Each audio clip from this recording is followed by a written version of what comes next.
So let us look at a second design that is again not the brightest.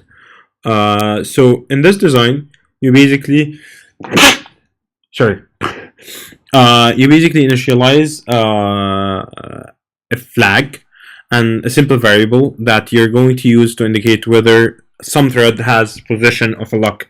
So in this case, when you're defining the lock structure, you basically add to it the flag, int flag, and then when you actually initialize the lock, then you set that flag to 0 if the lock is available, or to 1 if the lock is held.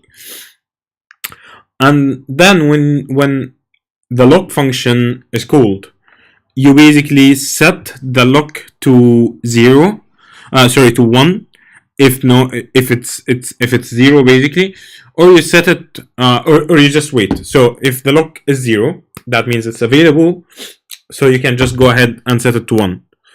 If the lock is not is 1, okay, that means that it's held for something. So you spin loop, you basically have the while loop, and you spin wait doing nothing until the flag basically becomes 0, and then you change that flag to 1, and then when you're unlocking, you basically change the flag back to 0, basically setting it, making it available.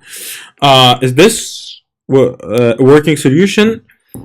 No, it's not, because, well, performance will, again, you're basically spin waiting, and that's a bad performance thing, and you might actually have correctness issues, because let's say that while mutex, while the flag is equals to 1, you're spin waiting, and at the point that you read the flag to be 0, you basically find that the flag is 0, you basically break the while loop, and right before you set the flag to 1, you basically get evicted. The thread basically gets evicted. You will not get evicted, but the thread gets evicted, and the flag is now not turned into 1.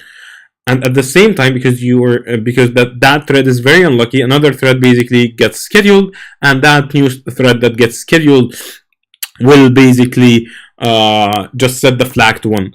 So since you have the while loop has already ended, the next time that the thread that was evicted is scheduled, it will just try to set the flag right away to 1, and both of them will try to acquire the lock. So this is basically what we just were saying. So while flag equals to 1, and once it's 0, you interrupt, you switch, you call lock, and basically you have both of them holding the flag at the same time, which basically means that you end up with correctness issues, and that's problematic.